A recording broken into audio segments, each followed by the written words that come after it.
एक द्वारिका में, गुजरात में एक ईश्वरदास नाम के भक्त थे। सुदामा जी जैसी कथा है ईश्वरदास की। तो ईश्वरदास जी, उनकी एक पत्नी, 2-4 बालक थे। ईश्वरदास जी बड़ी दीनहीन अवस्था में रहते थे। ज्यादा संपत्ति उनके पास थी नहीं। एक दिन बच्चे बहुत जोर जोर से रोने लगे तो श्री ईश्वरदास जी ने अपनी पत्नी से कहा, ए भाई, बालक क्यों रो रहे हैं, इनको शांत कराओ। तो पत्नी ने कहा, इसलिए रो रहे हैं, भूख लगी है, घर में अन्न नहीं है, दाल नहीं है, चावल नहीं है, कैसे पवाऊं इनको, इसलिए रो रहे हैं बच्चे। ईश्वरदास जी ने तुरंत अपने बालकों को गोद में लिटाया और कढ़ाई चढ़ा दी, उसमें जल डाल दिया और ऐसी कुछ सामग्री डाल करके बच्चों को बोले, देखो दाल पक रही है, खाने को मिलेगी, तब तक चलो हरिनाम सुनो। बालकों को हरिनाम, हरि कथा सुनाते सुनाते सुनाते सुला दिया। ठाकुर जी से देखा नहीं गया। पत्नी ने ईश्वरदास जी से कहा कि आप नित्य की भक्ति संकल्प के साथ करना शुरू कर दो। ईश्वरदास जी बोले, क्या संकल्प करूं?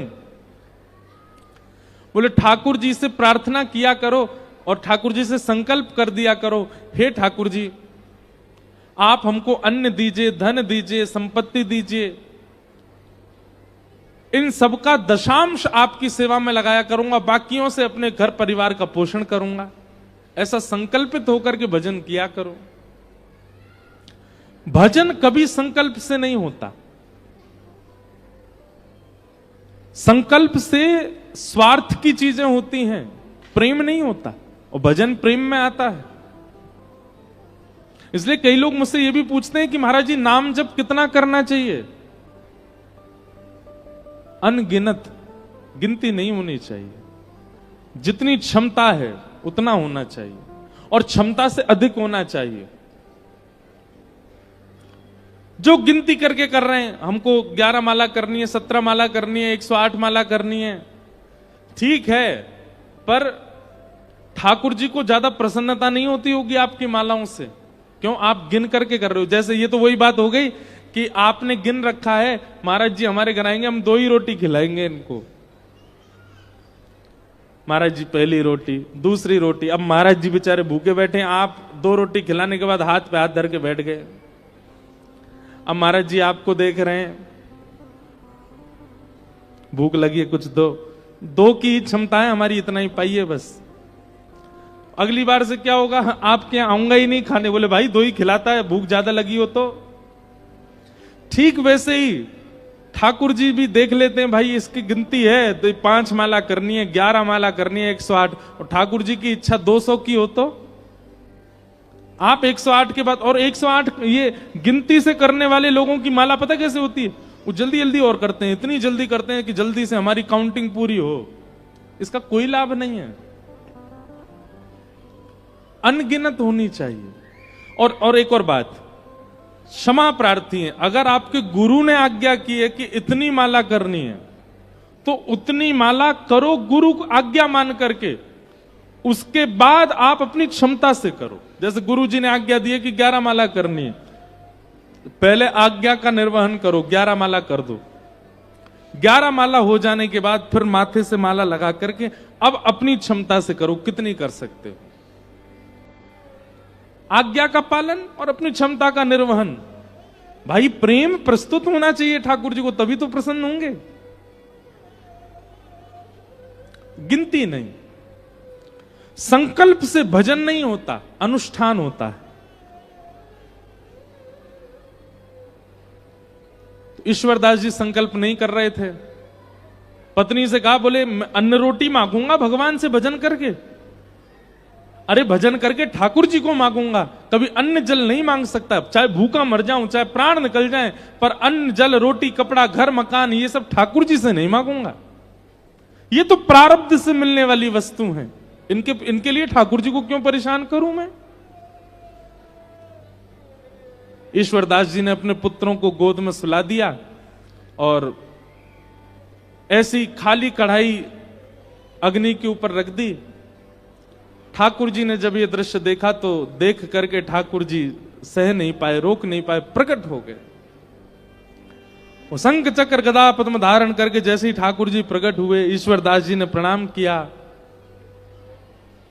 भगवान ने प्रसन्न होकर के कहा, वरदान मांगो ईश्वरदास, क्या चाहिए? ईश्वरदास जी बोले, बस एक ही वरदान दे दीजिए। क्या? कि मेरी पत्नी के चित्त में, मेरे बच्चों के चित्त में और मेरे चित्त में आपसे मांगने के लिए जो भी इच्छाएं प्रकट हुई हैं वो सब खत्म हो जाएं। हम कुछ मांगे ही ना आपसे। मेरी पत्नी भी ना मांगे, मेरे बच्चे भी ना मांगे, मैं भी ना मांगू, हम चारों पांचों शून्य हो जाएं चित्त से। हम आपको देख लिए हैं, इसके बाद हम कुछ ना मांगे। ठाकुर जी इतने प्रसन्न हो गए ईश्वरदास से, ईश्वरदास को उठा करके स्वयं चूल्हा पे बैठे और चूल्हे पे बैठ के अपने हाथ से स्वयं ठाकुर जी ने खिचड़ी बनाई और खिचड़ी बना करके पत्नी बच्चे ईश्वरदास को पवाई अपने हाथ से बना करके। और जैसी खिचड़ी पा करके तृप्त हुए, तृप्त होते ही ठाकुर जी ने कहा, अब आपकी लीला पूर्ण हुई, अब आपका इस धराधाम पर रहने का कोई औचित्य नहीं, चलो हमारे साथ। पत्नी, बच्चे, ईश्वरदास, और ईश्वरदास जी की एक पतली सी घोड़ी थी, मरी गिरी सी बेचारी, वो भी नहीं खा पी पाती थी, उसको भी ठाकुर जी ने मुक्ति प्रदान कर दी। सबको लेकर के ठाकुर जी वैकुंठ प्रस्थान कर गए। इसे कहते हैं प्रेम। जहां इच्छा नहीं, इच्छा की गंध भी नहीं है, उसको कहते हैं प्रेम। हमारी बात बहुत सावधानी से सुनिएगा, चाहे मानव के प्रति हो, चाहे ठाकुर जी के प्रति हो, प्रेम यदि इच्छाओं से भरा हुआ है वो प्रेम नहीं है। कहां तक कहें, दर्शन की भी इच्छा, यह भी एक स्वार्थ है, यह भी प्रेम नहीं है। कोई इच्छा नहीं होती। मैवं विभोर्हति भवान गदितुं नृशंसं संत्यज्य सर्व विषयांस्तव पादमूलम् भक्ता भजस्व दुर्वग्रहमात्यजास्मान् देवो यथादि पुरुषो भजते मुमुक्षु। कोई इच्छा नहीं, ऐसी भक्ति, इसे कहते हैं परम धर्म।